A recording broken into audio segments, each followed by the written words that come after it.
presenting for the second time for our review a very special speech that we're assisting him with by the title of My Girl. And for this speech, all of us will be evaluators at the evaluation session later. It will be a group evaluation. Would you please welcome Distinguished Toastmaster Hugh Webb. Michael.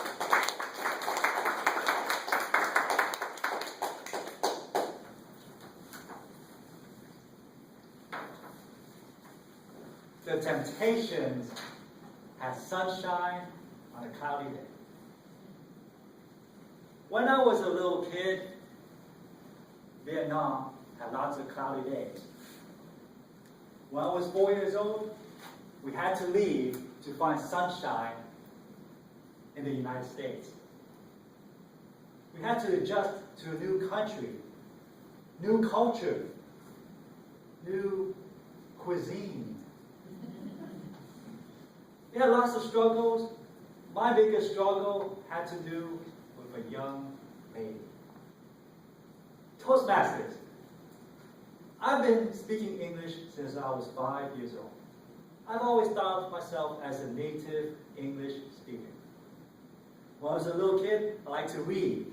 I could see the words, and I liked to watch lots of TV. So I could hear people talk. So I see the words, I could hear people talk. But what would you do if people made fun of the way you talk? I was a quiet child. My mom was worried. My teachers were worried. My toys were worried. Well, you didn't talk to your toys? Well, I didn't either. The first time I got comfortable speaking was I could get up in front of a group and S-P-L-L. Spell.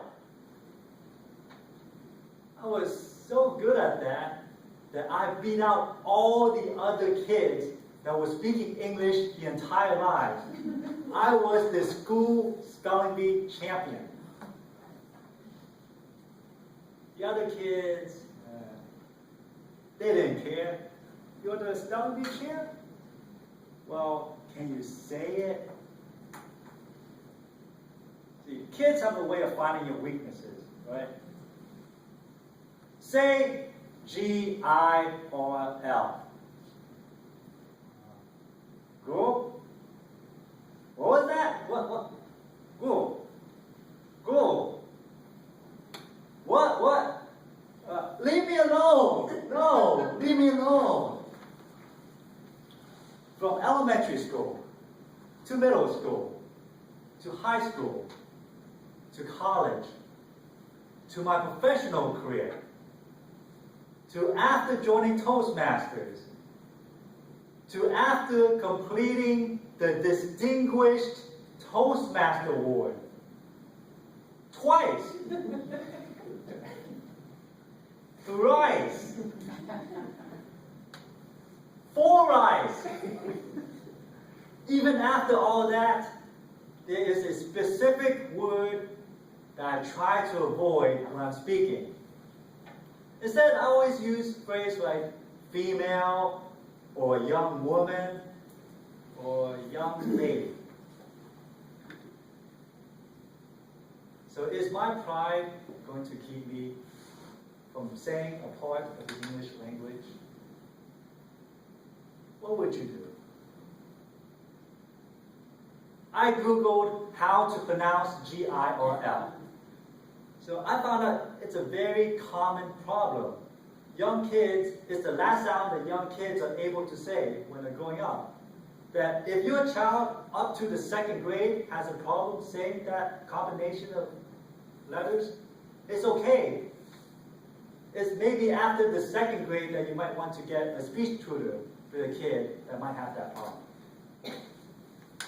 So a few years after my second grade, I finally got a speech tutor called YouTube.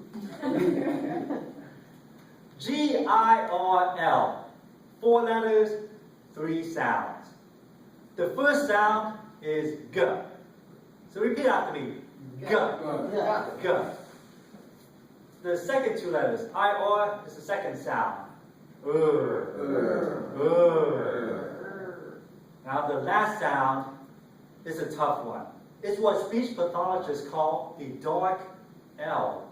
And your tongue is positioned in a specific way.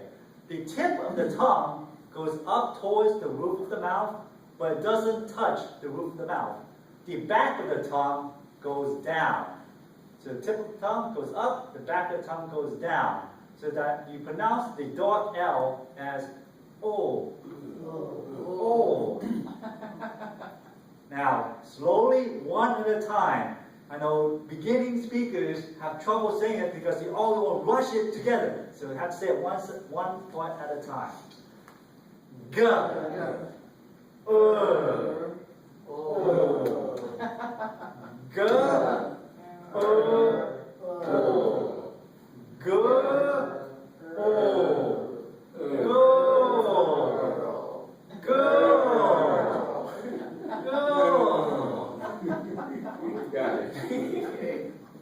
I feel that my clouds are finally beginning to break away. I know, it takes practice. So you have to combine it with other sounds. Great. Great. Great girl.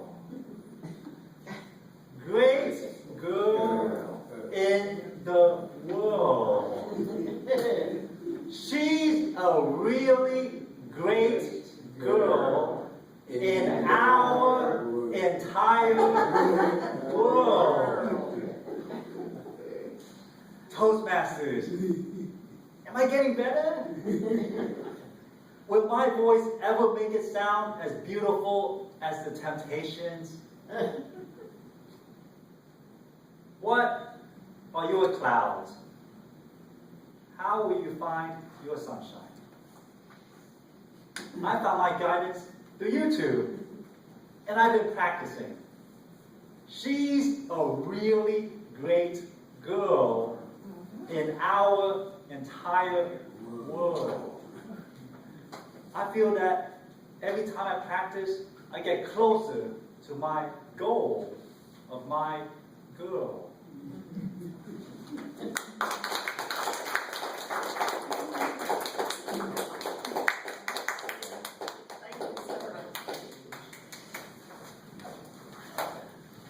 How much fun. Takes you back to your childhood and the words that you struggled